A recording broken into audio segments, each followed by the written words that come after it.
Get started this morning. I'm going to go ahead and get started this morning. So first of all, welcome everyone. Excited to have another monthly meeting. And excited about the vast number of speakers that we have today. This is going to be a fast-paced session today where we're going to talk about a lot of things, have some great speakers, and then wrap it up and try to do all this in the 58 minutes that is left. We're real excited about the work that the Health COI is doing. We're about 2.5 years old now. Our membership is growing, and we are soon to roll out some new leadership roles with the different departments and agencies. We have lots of things that are upcoming as well. We have a speaker in April. We're going to do a synthetic data workshop on May the 4th. We're going to do a Health Innovation Summit on May the 5th. And then we've got big programs throughout the summer months as well.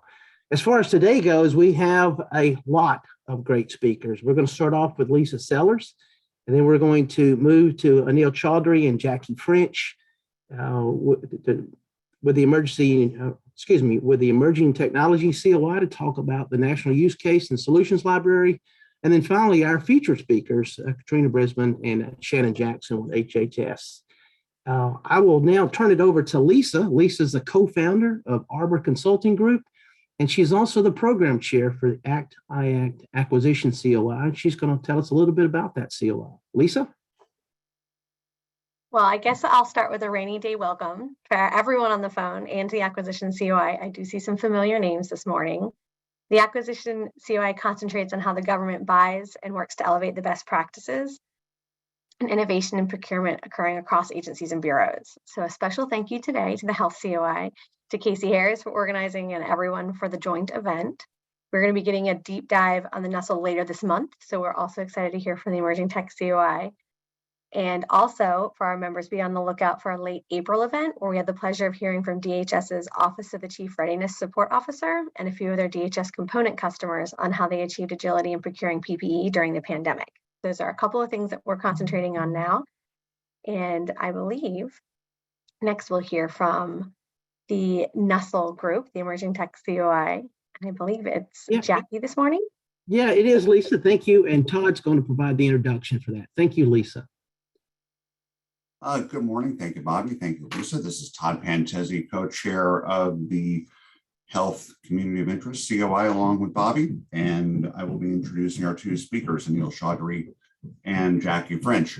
Anil Chaudhary has over 20 years of progressive leadership experience in technology, delivery operations, and program management in the defense, intelligence, and national security sectors. As a core member of the AI Center of Excellence, Chaudhary advises, sorry, getting these terrible allergies today, they're really kicking in. As a core member of the AI Center of Excellence, Chaudhary advises federal agencies in establishing mature data governance and management practices, developing innovative approaches for leveraging data as a strategic asset, and laying the foundation for advancing data discovery, access, and use through AI and machine learning. Prior to joining the COE, Chaudhary served in critical leadership positions within the U.S. Customs and Border Protection and as a Presidential Management Fellow at the Defense Business Transformation Agency. Chaudhary served as an enlisted soldier in the Army Chemical Corps and as a commissioned officer in the Army Transportation Corps. Chaudhary was also one of 3 Department of Homeland Security employees selected to attend the National War College in 2016 as part of the DHS Senior Succession Management Program.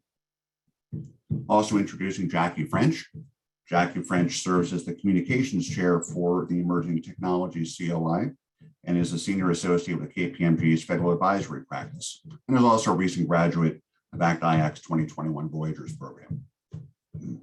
Jackie advises federal agencies in IT governance, federal acquisitions, policy analysis, and organizational transformation initiatives. Jackie received her Master's of Arts from Johns Hopkins, and her thesis focused on supply chain policies and processes for increasing access to pharmaceuticals within the boundaries of trade agreements, intellectual property rights, and legal requirements. Jackie and Anil, I thank you both for joining us today. Thank you so much for the introduction, Todd. Neil is on the line. I believe he is working on his audio. He is in transit today. And so Neil, I'm not sure if you're there, but I will say on behalf of both of us, thank you to the Health COI leadership team for hosting us and for helping us with coming and sharing this exciting news with the group. And so if it works, I'll jump into the slides. And just a quick note, while Neil and I are presenting, this was a large team who worked on this, including Lisa and others. And we have Sandy on the call who really contributed to what we will be covering today, which is a Nussel. And so we can go to the next slide. So the Nussel is something that ACT-IAC has been working on for several years. We launched it in February, on February 22nd. And this is, a Nussel is really where you can see how emerging technologies are meeting mission objectives across the government. And with a Nussel, it's a tool you can use to find use cases on different emerging technologies, whether it be artificial intelligence, intelligent automation, Internet of Things, quantum, and so on and so forth. And this is something that we are in the pilot phase now, and we are working with stakeholders across the government and across industry to put together a tool that offers example use cases of emerging technologies in every phase of the emerging technology life cycle. And so a Nussel is really a place where you can find the as is and to be for different use cases. What are the lessons learned? What are the best practices? How did people select the technologies that they're using? Overall, it is a library of emerging technology use cases. And the Nussel is really founded in a use case driven methodology. And so in navigating to the Nussel, you'll see we have it laid out in a use case fashion. And it's really providing insight into how organizations can work with emerging technologies today with a focus on the mission. And so this includes the technical components of what is involved with a emerging technology. It also includes, though, the gaps that may have been identified, the best practices, the lessons learned, points of contact for who to reach out to for more information, and data along that line. And so we can go to the next slide. Some of what we've been hearing for how agencies are hoping to work with emerging technologies is listed here. And so you can see the results. Folks are interested in hearing about adoption feasibility when it comes to emerging technologies. How can they collaborate on different emerging technologies that are being piloted? Where can we find lessons learned? And so all of these things are key areas where we're hoping to provide more information to public and private organizations on emerging technologies, really with the goal of ensuring that we can show how the technologies are used to meet mission objectives. And so we can go to the next slide. So some of the key valuable features of what is a Nussel is this tool is open to public and private organizations. And so you'll notice when we describe a Nussel, we use a Nussel instead of the Nussel. That is a feature, not a bug. We call it a Nussel. We want it to be a verb, a way of finding emerging technologies, a way of determining what technology is the best fit for the environment that an organization is working in, what type of information is key to ensuring that you are finding a solution that works with the mission that is the goal to be met. And so it's free to everyone. It offers information on assessing product feasibility. With a lot of the emerging technologies we see across the government today, there's questions around, does it meet our security criteria? Does it meet our compliance criteria? Will it fit with the IT environment we're currently working in? And so this tool helps answer those types of questions. It also helps answer for private industry how they can develop products to fit the government market. And so while we're collecting use cases that show emerging technologies at maybe they're at implementation, they're being implemented at scale, or maybe they're in the ideation phase, we're also hoping to attract non-traditional organizations who are working with cutting edge technologies who want to bring those to government and provide them with insight for how they can develop their products to fit the government market and to make that pathway from procurement to pilot to implementation just a little bit faster. The Nussel also offers government points of contact. So for every use case that is offered through the Nussel, there are points of contact that other government agencies can reach out to find more information. With the Nussel, a lot of the information is public.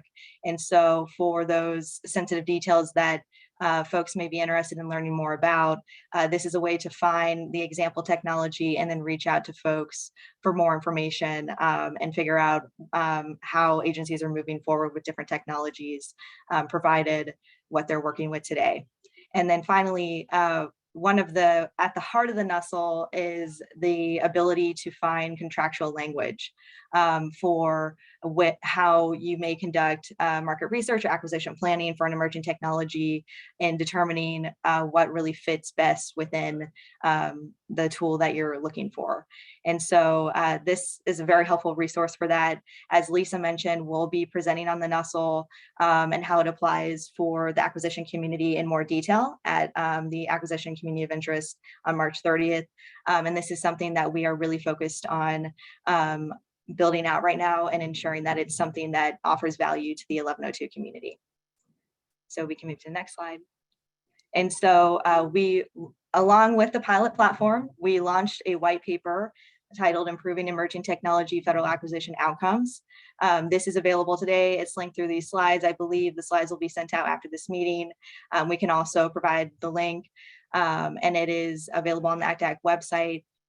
We had a great team of people involved covering all different agencies, all different organizations, and it really gets into the policy components of how we think what carrots and what sticks can be used to really drive adoption of a Nussel within public and private organizations.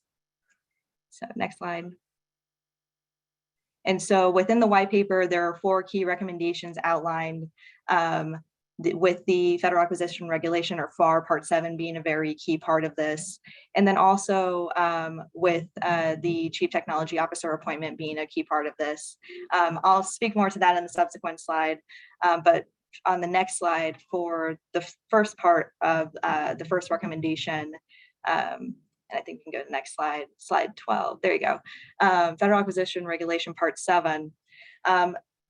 We really believe that by having the Nussel incorporated into FAR Part 7 as a checkpoint for acquisition professionals to determine if a technology is in pilot, potentially it's already in implementation, and determining if they can work with other agencies to gather more information around a technology or multiple technologies at the market research and acquisition planning phase of the acquisition lifecycle. This can help reduce lag time between when an agency identifies the near-term acquisition of an emerging technology and then when a technology is procured and implemented at scale. And so for folks who work on the Department of Defense side of things, you may have heard of the term quote unquote valley of death, which often occurs when folks are bringing emerging technologies to the government and they're moving from pilot to implementation. And so with this key information, this key data that we're capturing via use cases using a Nussel, we're hoping that these areas can help inform those critical pieces of the process of identifying a technology, piloting a technology, and implementing a technology at scale to help reduce that lag time for when it will fully be adopted and how it'll be used. And so you can see with the graphic here, these are some of the questions that can be answered using a Nussel. And on the next slide, it gets more into the key areas of information that answer questions that are related to the technology, but also important to the process of adopting the technology, including the product feasibility, who is available, who I can reach out to for more information, whether that be related to security requirements, whether that be related to contractual requirements, what terms and verbiage can I use to determine whether this technology, what technology is a good fit for my organization, and then can any interagency agreements be established to acquire the technology. And so we believe by having the Nussel incorporated into 4 Part 7 as a checklist. A lot of these questions can be answered, and we're working with the grade team to ensure that the information provided via a Nussel helps folks get to those the answers to those questions faster. And so on the next slide, for recommendation number 2, it says Chief Technology Officer appointment. That is more of a placeholder in terms of the role itself. It is a recommendation for consideration, with the goal being that a representative from every agency be available to oversee the use cases that are submitted on behalf of their agency in order to maintain the information and really incorporate a records management functions for these use cases, so that we can ensure that when folks are coming to a Nussel to find more information on how a technology is being procured, how it's being piloted or implemented, it is valuable information. It's something that can offer value for determining how an organization is going to use a emerging technology. And so this is in line with Executive Order 13960 and with several other pieces of legislation which recently came out, and is a key component to ensuring that the use cases that we have in the Nussel are overseen by government representatives who can provide feedback and insight into what kind of information needs to be shared, and then also ensuring that the data and information is kept up to date. So we can go to the next slide. So the third recommendation in the white paper is successful use cases. And with this, this also is in line with Executive Order 13960, which requires agencies to share artificial intelligence use cases publicly. And so there's two sides of the coins to this. The first being that within the white paper, we recommend that for agencies who have successfully implemented an emerging technology at scale, that use case be submitted to the Nussel so that we can share and highlight that use case with public and private organizations. So for public organizations, they can see the path to success, so to speak, and then also the best practices and lessons learned that really come out of that. And then for successful use cases on the executive order side, with sharing things publicly, we are hoping to align incorporating use cases into the Nussel with Executive Order 13960, and we're hoping to work with agencies to serve as a tool where these artificial intelligence use cases can be publicly shared, of course, without sensitive information. And so this is a very critical component of the white paper. And finally, recommendation for agency sponsor. So this is still in the works, something that we are talking through with the Nussel. One of the key areas that we are building out is governance of the use cases. And so I just spoke to having a representative in place who can oversee and maintain the data. With that though, at more of a bigger picture level, having agencies who serve as leads for this tool and overseeing how the use cases are submitted, what kinds of use cases, what kind of information we're capturing for the use cases, and then really serving as oversight for how the data is exchanged between agencies can help drive the sustainment of a tool like this and really make it a valuable resource to folks across public and private industries. And so in the white paper, we talk through a federation of agencies. For example, it could be with JAIC, it could be with DIU, and having a federation of organizations together to oversee a tool like this. And so finally, with the Nussel as it stands today, again, we are in pilot phase. So we are hoping to find volunteers so we can gather feedback on that, the platform, where we're moving with it, feedback on the white paper. We are open to feedback there and determining what could be most helpful for sustaining a tool like this. And so for questions, comments, feedback, please reach out to us at ACT-IAC@nussel@gmail.com. We also have the Nussel platform link there on the slide deck and a user guide available. And one thing I'll mention is with the Nussel, if your organization is interested in submitting use cases, we have a big push right now to submit use cases, especially with the artificial intelligence use cases that are being gathered in alignment with Executive Order 13960. So if there are use cases your organization is interested in sharing, now is a great time to share it with us. We have a team of volunteers who are taking in the use cases and uploading them to the platform. We're happy to work out the details on what information would be submitted.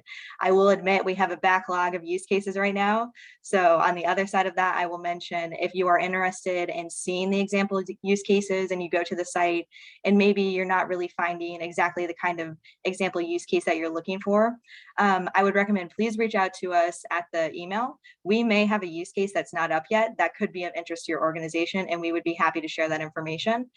So just reach out to us and we can talk through it more. And so I have two other slides. I won't go through these, but there are journey maps for how you can use the Nussel search function and also how you can submit use cases to the Nussel.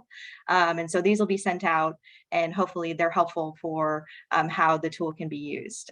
So that is a Nussel in a nutshell. And thank you to the Health COI leadership team for allowing us to present today. And thank you to the team who put this together, both the pilot platform and the white paper. And we're very excited for what's coming up. So we would love feedback and we appreciate the time to present today. Wonderful. Thank you so much, Jackie. All right, now we should transition over to our featured presentation. We have Miss Katrina Brisbon and Shannon Jackson on the line. It is my pleasure to introduce both of them today. Katrina Brisbon is a career member of the Senior Executive Service and currently serves as the Department of Health and Human Services Associate Deputy Assistant Secretary for Acquisitions. She works and serves on acquisitions matter related to the HHS acquisition enterprise while ensuring delivery of transparent, best value solutions across the over 35 billion HHS acquisition portfolio. Previously, Ms. Brisbane served as the Assistant Administrator for the Office of Contracting and Procurement, Head of the Contracting Activity at the Transportation Security Administration. And prior to that, Ms. Brisbane served as the Deputy Head of the Contracting Activity for the Defense Information Systems Agency. She holds a Master's of Business Administration, a Master's in Human Relations, and a Bachelor's of Computer Science and Business Administration, and has earned multiple acquisition awards for her efforts and contributions to DHS. She's joined by Mr. Shannon Jackson, who is the OSDBU Director at HHS. He came to HHS with a wealth of experience. Before joining the OSDBU, he worked at the Department of Defense Office of Small Business Programs and served in various roles, including Acting Director of OSBP, Deputy Director of OSBP, Associate Director for the DoD Mentor Protege Program, and Senior Advisor to the Director of the DoD OSBP. Mr. Jackson led a network of 700 full and part-time small business professionals across the DoD and has over 29 years of federal government work experience and has held various leadership positions throughout his career. He retired from military service with the rank of Lieutenant Colonel in the U.S. Army. Thank you guys for joining us today, and I'll turn it over to you. Okay, good morning. Hopefully I am unmuted. So it is indeed a fascinating time to talk to you all about what's going on and how acquisitions is at the heart of the mission at HHS. And so I'm excited that Shannon's been able to join me in this discussion today. So I know that each of you are very well aware that the actual mission of HHS is on display every day, especially in these past 2 years. There are multiple dynamic activities that are going on across all of the agencies that are evolving every single day. Multiple mission sets with multiple engagements on the health and well-being of the American public. And so I want to talk to you just about a few of those today. And by way as a highlight of the agenda, just what I'll do is talk to you a little bit about what's going on across HHS. And then next we'll talk just briefly on what we're doing in category management to diversify our supplier base. And then Shannon will jump in the conversation and he will talk about small business, their endeavors and engagement at HHS, some of his engagements likely external to HHS, and how they're building the small business industrial base for HHS. And then after Shannon wraps up, if there's time, then maybe tell you a little bit about what's on the horizon this year, actually, on some of our HHS optives and operating divisions and staff divisions. Without further ado, so just to let you know what is on the minds of leaders in HHS. Right now, there are two major mission sets that are evolving in conversations every day.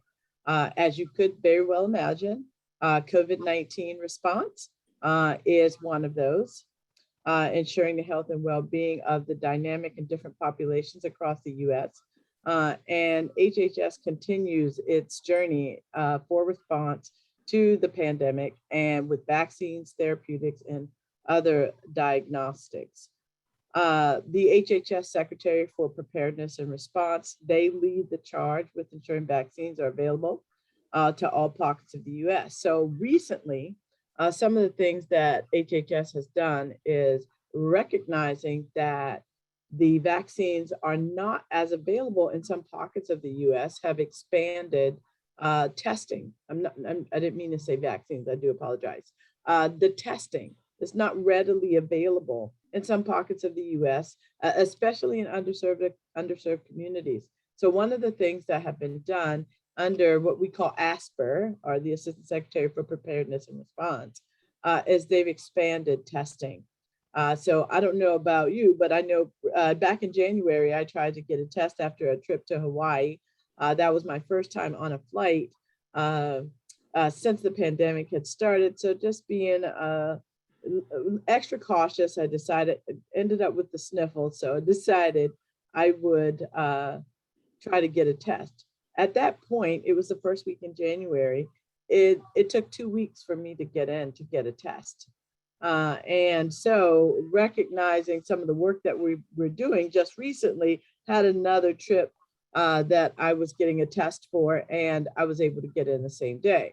Well, a lot of that was due to some of the expansion and testing work that's being done at HHS, specifically at ASPR, where we've engaged and have come into partnerships with large pharmacies like CVS, Rite Aid, Walgreens, E-True North, who actually deals with some of the, not only large, but some of the smaller commercial pharmacies across the US, to expand testing opportunities and testing availability across the US in various pockets where they may be limited. So that's been one area that HHS, specifically ASPR, has been heavily involved in, is ensuring that the testing, in addition to the vaccines, are available across the US more readily, and especially in pockets of the underserved communities. That is one area that we have really been on the forefront with, and ASPR and its partners, along with its partners in the Department of Defense, to ensure that there's an industrial base expansion. And that includes the availability of PPEs. So that's another area that ASPR has worked heavily in to ensure that we are advancing and expanding the availability of suppliers for a lot of the supplies that may have run short at the onset of the pandemic. Very much a big effort that is ongoing right now with the partners in the Department of Defense. And also these actually are very instrumental in supplying and supporting the states through our strategic national stockpile. So on the unaccompanied children front, another major mission area that is taking quite a bit of time on our conversations lately. That agency continues to build their efforts as well. Their contracts that support this program not only includes the emergency facilities, but also wraparound services. So this particular program provides significant support to unaccompanied children that become into custody of HHS, or the Agency for Children and Families, which is a subordinate agency under HHS. This program not only includes the emergency facilities, but also everything that you could imagine that a child would need to be in care of all ages that's navigating a new country, separation from parents, and trying to find a new home with either a relative or some form of placement.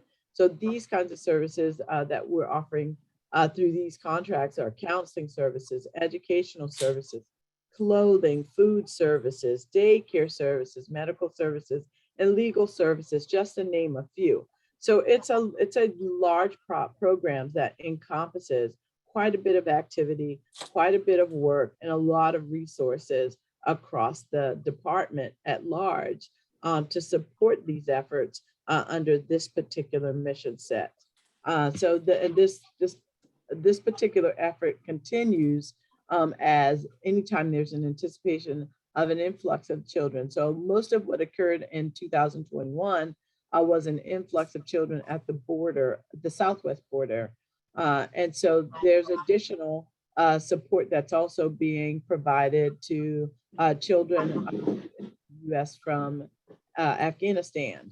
And so there's other preparations that are being made currently as we encounter additional children at the border, southwest border here in the US as well. So lots of activity going on in this particular area. They're also engaging partners across the government, but HHS is at the forefront of that particular mission, ensuring that we have the appropriate resources in place to ensure that we are successful at that mission as well.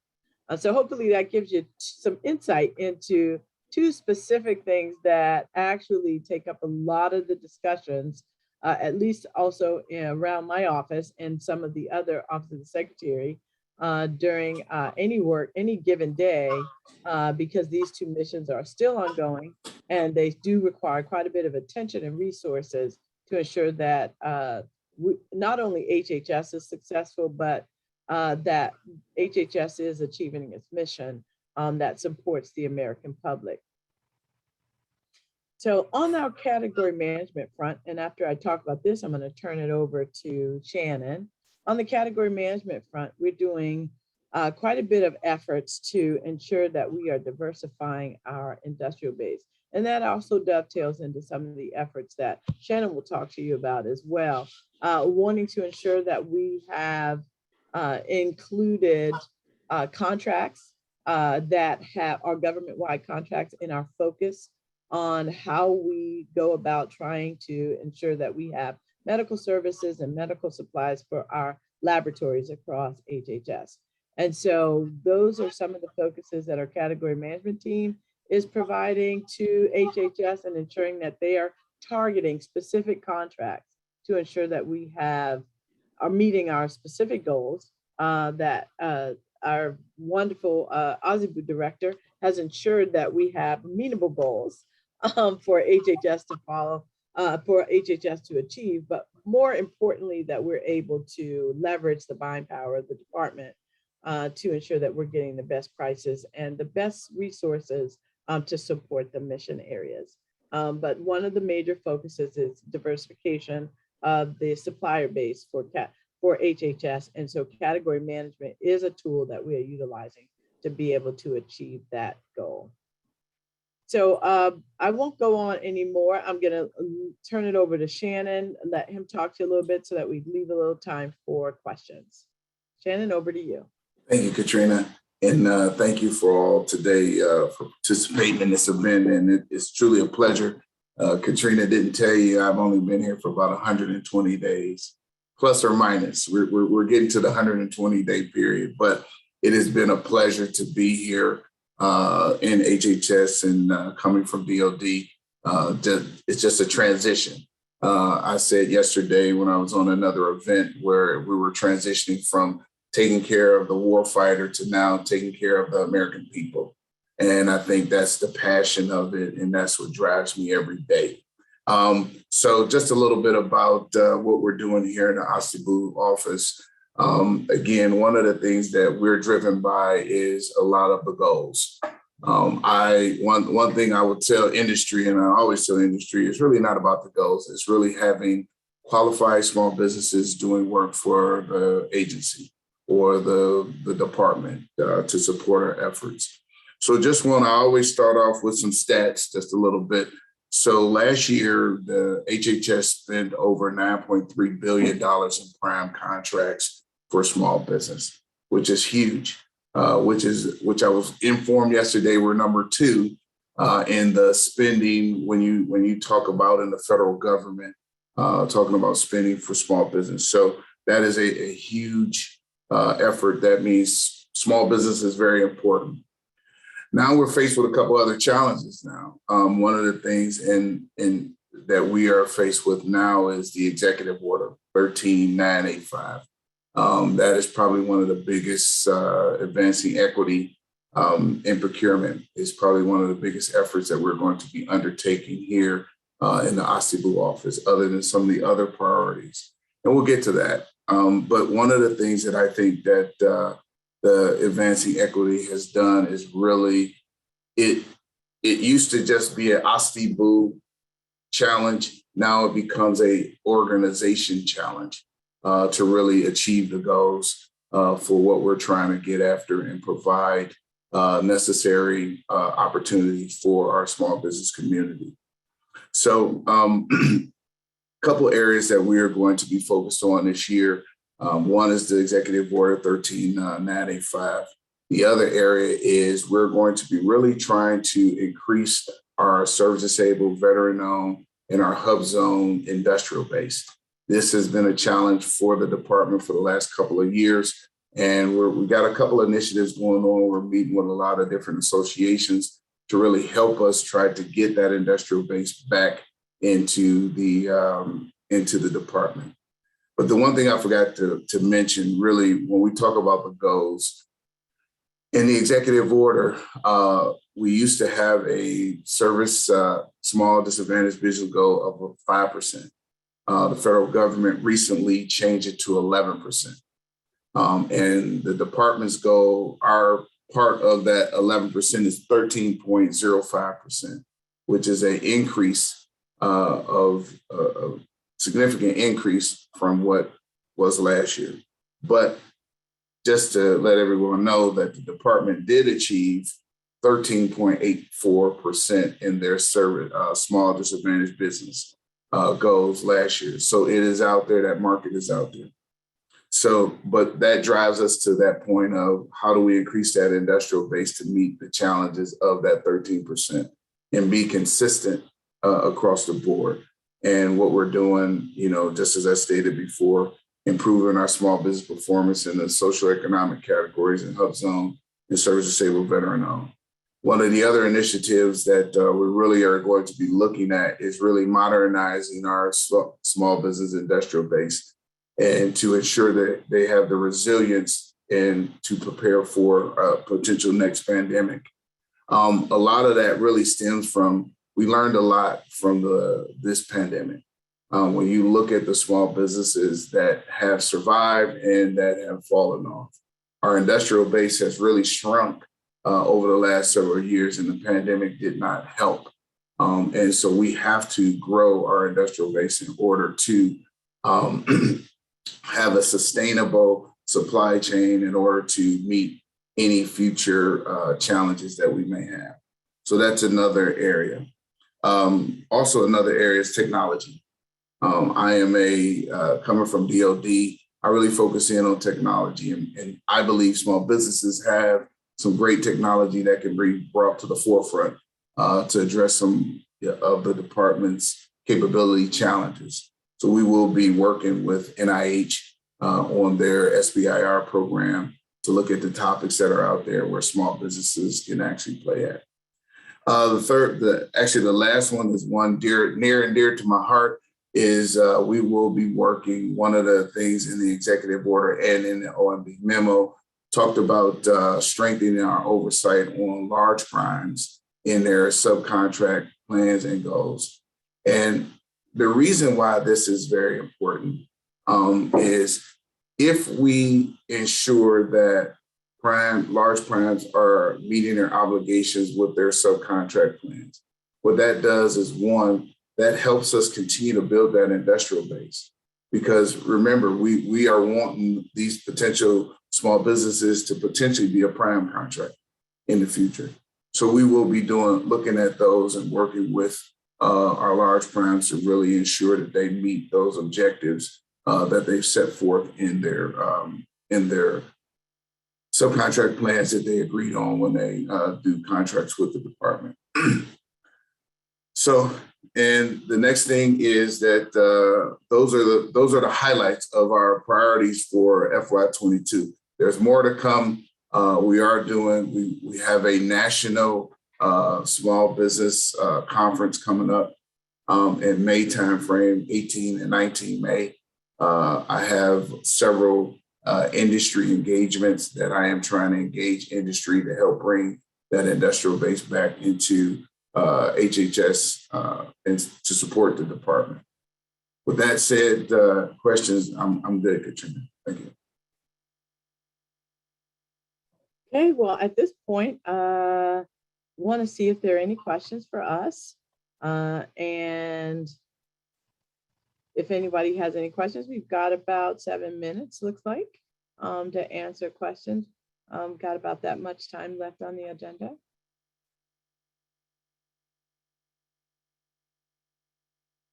Katrina and Shannon, I don't have a question, but thank you for coming on here and talking about this topic. I know that we have a lot of vendor partners that are on this call today. And Shannon, I'm sure they're going to be beating your door down based on what you were just talking about, the service disabled stuff and the other small business at disadvantage. So thank y'all again for coming on. And I'm sure that we've got a few questions that our team will want to ask. Okay, no problem. I do see some, I guess I'll put my contact information in the chat. If I'll put my email down here. Be careful, Shannon. That stuff's worth a pot of gold out there on the internet. So yeah, that is true. That is true. You know what?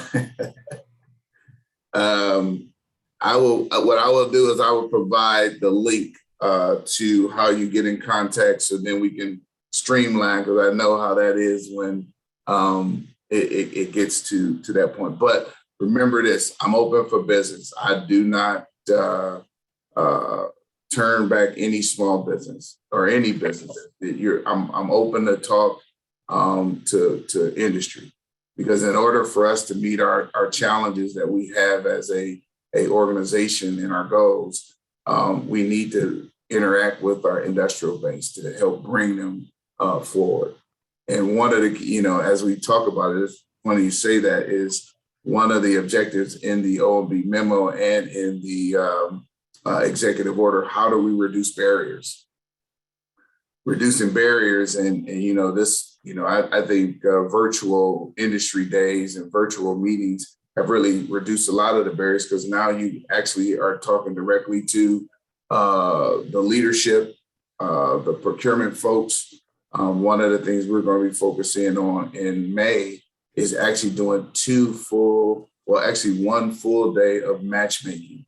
And the goal is to really have our program offices, our HCAs, our large primes, everybody. We're trying to bring as many folks to the party as possible for small business to interact with and potentially get opportunities to pair up. Thanks, Shannon. I'm sorry. Go ahead, Katrina. One of the things that Shannon has done as well, and also spreading to the HCAs, is talking with program as well as the procurement or the entire acquisition workforce about subcontracting. Such an area that we've not done so well in the past. And as a result of that, Shannon's partnered with the Defense Acquisition University to offer some training for our acquisition workforce, and that continues. But building that in as a part of the fabric of how we do contracting and the accountability for subcontracting. And so I want to put a plug out here to our large businesses, especially, to let you know that one of the things that we want to see and would like you to partner with us in ensuring that there are opportunities for small businesses, not only as primes as we work on such efforts, but want to ensure that our large businesses are also coming forward to looking to be robust in their subcontracting goals, but also ensuring that they are making a great best effort to achieve those goals as well. So I do see one comment in a question in there. So just to elaborate a little bit on our advancing equity. There were several things that came out of that. And what we've really identified is about maybe 3 to about 5 priorities. One, so we're using our small, our small business customer experience. I'm sorry, customer experience as our potential, our platform to centralize all of our forecasts. So what we're asking the department to do is now make it a little bit easier for our small business community to have a one centralized location where they will go to register for the site, and then look at the opportunities that align with their capability. And then have the ability to reach out to their specialists to really set up a one-on-one or participate in one of the events that's coming up to really meet with the program folks. So that is one big, and I think that reduces a lot of barriers, because what that does is now you're not searching for anything. And one of the things that the federal government is doing across the board is mandating that the federal government posts these things. It's already in statute. We're supposed to be doing it, but we just don't do it all of the time. Now, with the advancing equities priorities, we have to do it. And so now, one of the things that, I had the opportunity to work on since I've been here is we've drafted up a letter for the senior leadership to sign to really help us enforce these things to bring that forward. The other thing that we really are looking at, as one of the things for us as a department is where we can make some changes in acquisition. When we look at simplified acquisition, those acquisitions really are made for small business. How do we, almost like a mind shift or where we buy things at now? So really trying to target at least more of those simplified acquisition to our small business community to ensure we can bring that up. Also, the collaboration with NIH is another area that we really will be working with. One of the initiatives is the HBCU historically Black college and university and minority institutions, and bringing them a part of our industrial base. And that's another effort that has other executive orders. Just from my experience in the Department of Defense and running a mentor protege program, we utilize HBCUs and minority institutions in research and development. Similar like some of the other universities, we're trying to really drive some of that change down into those universities because they do have capability. I've seen it on several occasions. Even, some examples that I have are dynamic, especially when you're looking at the Missile Defense Agency, if anybody understands that. When you look at Oakwood College, which is a small, historically Black college and university, one of the students from there was able to be a part of a development on a particular battery technology that went into one of the missiles that actually protect the United States. So when you look at that, that's another initiative that we're looking at. And I hope that give you a little bit more understanding of where we're trying to go. So if you looked at it, centralized tool, we're looking at how we change some of the acquisitions, and that can really help bring our numbers up and really help reduce those barriers. And then working with universities to actually bring them into our industrial base. So it looks like we're at time. I see a question, however, and if I can briefly just answer that, what does HHS need to do to improve its acquisition function? So Shannon covered a little bit of what we're doing on the small business end. And so if I can add to for that question is one of the areas, we've got some activities afoot right now.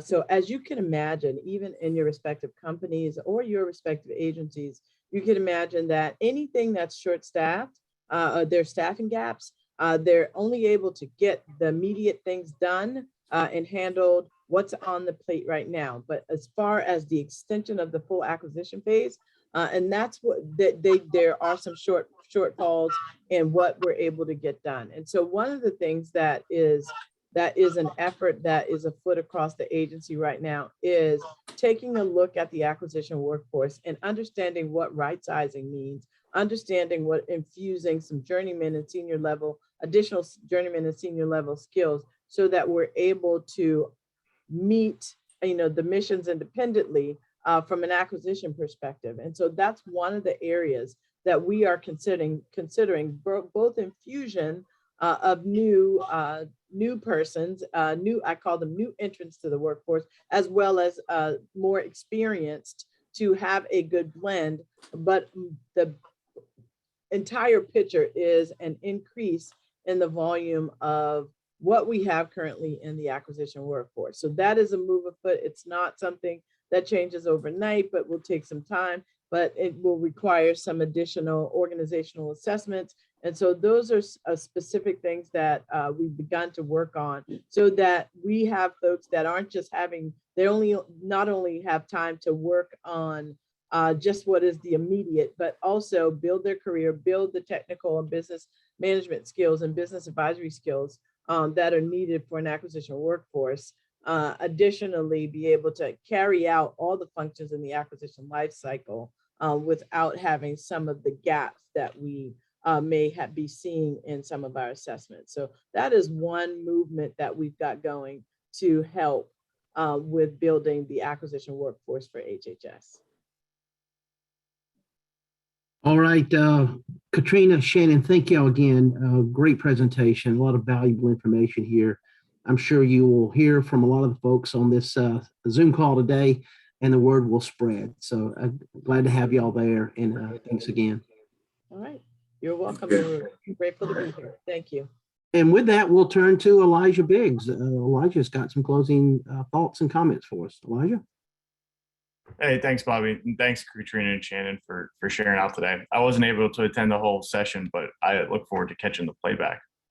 So as you can see here, we have some upcoming meetings and events that we wanted to share out. The first of which is on April 21st. We're going to have a midday session with Dr. Tom Osborne from the VA, and he's on the West Coast, but we are looking to, that's why the meeting's on noon, but we are looking to have a hybrid session for that meeting. So more details definitely to come. Be on the lookout on the ACT-IAC website, as well as if you're subscribed to the Health COI updates, we'll be sending out some more information for October or for April 21. The next is the Health Innovation Summit, which is a hybrid event on May 5th that is occurring in Arlington, Virginia. And it is going to cover a variety of health conversations, federal health conversations, one of which is going to be sponsored by the Health COI. It's really focusing on health in 2030, or along the lines of the future of healthcare 5-10 years down the road. So Nancy just put the link to the Health Innovation Summit registration in the chat here. I believe it's registration, it might just be information. But please do consider your attendance there. It's going to be a big all-day event in several topic areas. So looking forward to seeing folks there. And at the end of May, just before Memorial Day, there's going to be an Emerging Technology and Innovation Conference in Cambridge, Maryland, several days conference. And that is going to be hybrid, I believe, as well. Nancy, correct me if I'm wrong. Yes, that is going to be a hybrid conference. Okay, great. Thank you so much. So plenty to come on ACT-IAC side. Just another note to those who submitted applications for consideration for VA, HHS, or DHA focals. We are sorting through the applications, and we plan to have some follow-up meetings with those interested candidates towards the end of the month. So thank you for your patience there, and there will be more to come on that front. With that, I'll just turn it back over to Bobby and Todd to see if there's anything else in closing that they wanted to mention before we we break out for today.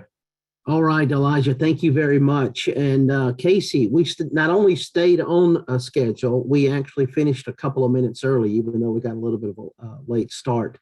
What a great session today. If you were in the acquisition, you were not at the acquisition COI meeting, you're actually at the health COI meeting, but this really shows you how closely we work with the other COIs across all of ACT-IAC, and we're very happy to have Lisa and team on, Lisa on today, as well as all of the other speakers that we had, and the emerging technology COI.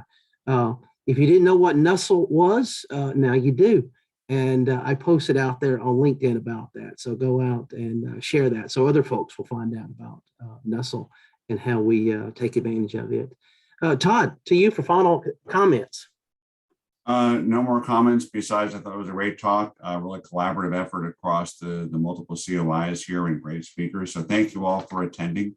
I know that we have a lot of activity coming up both in April, and there is the ACT-IAC Health Innovation Summit on May 5th. I do encourage you all to look up that as well. Otherwise, I have nothing to share, Bobby. Thanks for kicking us off. Okay, Todd, thank you very much. I do want to add one final thing. On May the 4th, we are doing a workshop on synthetic data. We have done 2 projects where one project that is completed on synthetic data and another on authoritative data with the VA.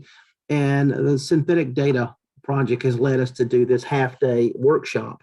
An email went out about that in the last couple of days, or you can find out more about it by either contacting Nancy or going out to the ACT-IAC website. Would love to have you either in attendance personally at the LMI office out in Tyson's, or virtual, because it'll be a hybrid event. And with that, thank y'all again. Y'all have a fantastic day, and we look forward to seeing y'all at next month's meeting. Bye-bye. Take care.